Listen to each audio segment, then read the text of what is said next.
திருப்பூர்ல ஒரு police station அவங்க மேல கம்ப்ளைண்ட் பண்ணியிருக்காங்க. ஒரு கருத்து சுதந்திரன்ற பேர்ல நீ என்ன வேணா பேசுவியா? சௌத்ரின்னு ஒரு ப்ரொடியூசர் தயாரிப்பாளர் அவர் வந்து வெளிப்படையா அறிவிச்சிருக்காரு, நீ வந்து என்ன வேணா பேசுவியா, நான் உன்னை விட மாட்டேன்டா, இந்த ஏரியா பக்கம் வரவில்ல அப்படின்ற மாதிரி மிரட்டுறாரு. நாய்களா நீ எல்லாம் ஒரு ஆளும் கிடையாது. ஒரு கீழ்த்தரமான ஒரு பிற்போக்கான ஒரு பெண்ணை சராசரியா மதிக்காத இந்த சாதிகாரன் நம்மளுக்கு நாயை விட மோசம்டா, நம்ம காலங்காலமா நம்ம கால் அடியில பிறந்து வளர்ந்தவன்டா, அவனுக்கு எப்பறம் நீ மரியாதை கொடுக்குற அப்படிலாம் பேசுறதுக்கு கட்டுப்பாடு கிடையாதா? திமுக வந்து 50 ஆண்டுகள்ல திராவிட கட்சிகள்ல நிறைய சாதி ரீதியான குற்றச்சாட்டுகள் குறைஞ்சிருக்குன்னு சொல்றீங்களா? இது ஏன் நீங்க ஆக்சன் எடுக்காம இருக்கீங்க? அப்ப உங்களுக்கு பிஜேபிக்கு என்ன வித்தியாசம்? உங்களுக்கு அரசுக்கு என்ன வித்தியாசம்? அப்ப நீங்க பிஜேபின்னு சொல்லிக்கலாமே.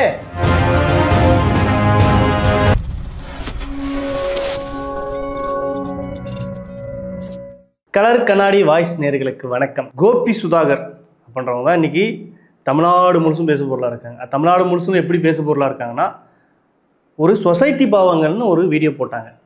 அதில் என்ன பேசுனாங்கன்னா, ஆண்ட சாதி, பேண்ட சாதி, சுயசாதி பற்று, ஆணவ படுகொலை, இதை பற்றி ஒரு நக்கல் நையாண்டியோட ஒரு வீடியோ போட்டாங்க. வீடியோ போடுறது மட்டும் இல்லாமல் அதில் சாதி வெறி எப்படி ஊறி இருக்கு, தமிழ்நாடு முழுசும் மக்கள் மத்தியில், குறிப்பாக இளைஞர்கள் மத்தியில் சாதி ரீதியாக ஒருத்தனை எப்படி பார்ப்பாங்க, எப்படி பேசுவாங்க அப்படின்ற மாதிரி ஒரு நக்கல் நையாண்டியோட ஒரு வீடியோ போட்டாங்க. அது கிட்டத்தட்ட 6 மில்லியன் வியூஸ் போயிருக்கு. அந்தளவுக்கு வந்து ரீச் ஆகிருக்கு.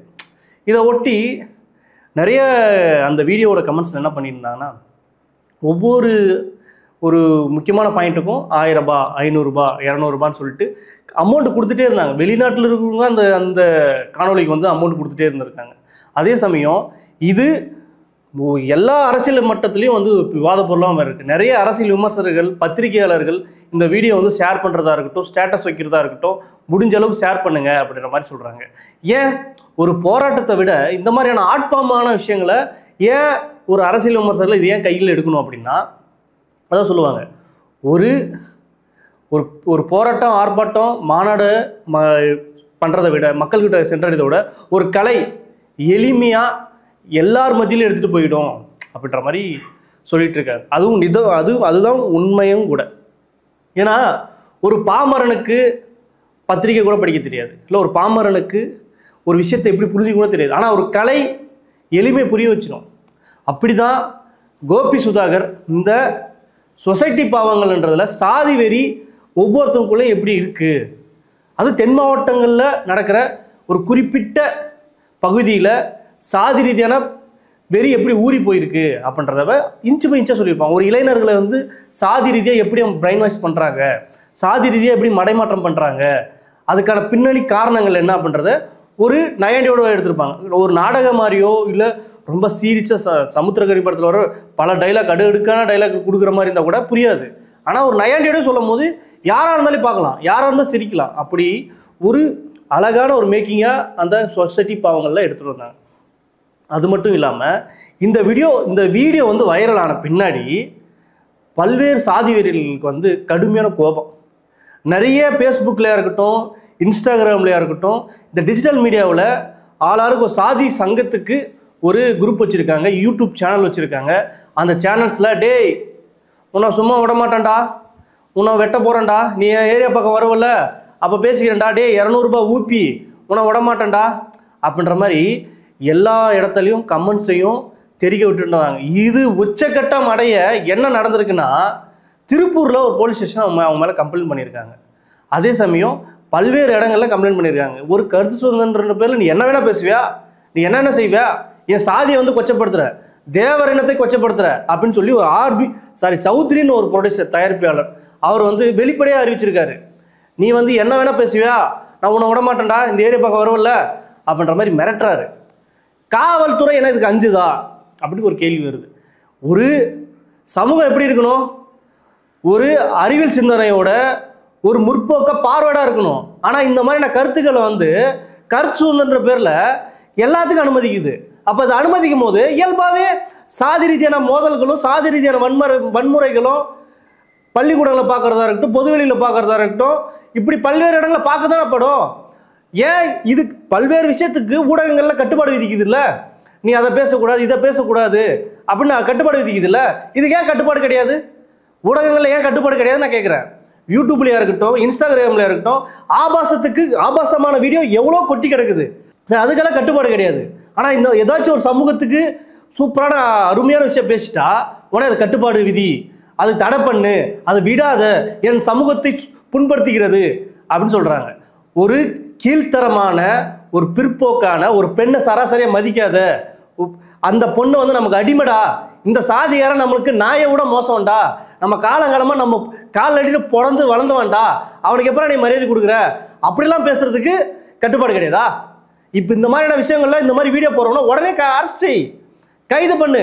இன்னைக்கு இருக்கிற சமூகத்தில் அதிகமான குற்ற வழக்குகள் எதுலேருந்து நடக்குதுன்னா இந்த மாதிரி ஆபாச பேச்சுகள்லையும் சாதி ரீதியாக தரக்குறை பேசுறதுனாலையும் அதிகமாகுன்னு சொல்லி மனித உரிமை செயல்பாட்டாளர்களாகட்டும், வழக்கறிஞராகட்டும், அரசியல் விமர்சகர்களாகட்டும் இதுதான் சொல்கிறாங்க. இதை ஏன் நீங்கள் அனுமதிச்சுட்டு இருக்கீங்க? ஒரு குற்றம் நடக்குதுன்னா அந்த குற்றத்துக்கு யார் எதிராக துணை புரிகிறாங்களோ அவங்க கைது பண்ணலாம். ஆனால் அதுக்கு ஆரம்ப கட்டமாக என்ன, அதோட ஆணி வேறு என்ன, இதில் எங்கேருந்து வருது, இந்த குற்றம் எங்கேருந்து பிறக்குது அப்படின்றத கண்டுபிடிச்சா தானே நம்ம வந்து அது தீர்வு காண முடியும். ஒரு மரமாக இருக்கட்டும், அந்த மரத்துக்கு நோய் பிடிச்சிருச்சுன்னா வேரோட தானே வெட்டாகணும். இல்லை நான் 2 கிளையை வெட்டிடுறேன்னா அது அந்த மரத்தோட நோய் என்ன ஆகும்? ஒரு பிரயோஜனம் இல்லைல்ல. அப்படி தான் நீங்கள் தீர்க்கணும். ஆனால் இந்த மாதிரி சமூக ஊடகங்களில் சாதி ரீதியான வசை சொற்களாக இருக்கட்டும், ஒரு மனிதன் சக மனிதனை பார்க்காம இருக்கிறதா இருக்கட்டும், இந்த மாதிரி விஷயத்துல சுதந்திரமாக உரையாட விடுறீங்க.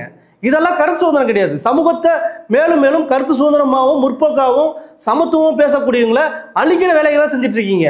அப்போது இந்த விஷயத்தில் திரும்ப திமுக அரசு செய்கிற தவறு என்னன்னா ஓட் பேங்க் போயிடும். சாதி நீங்கள் என்ன சொல்கிறீங்க?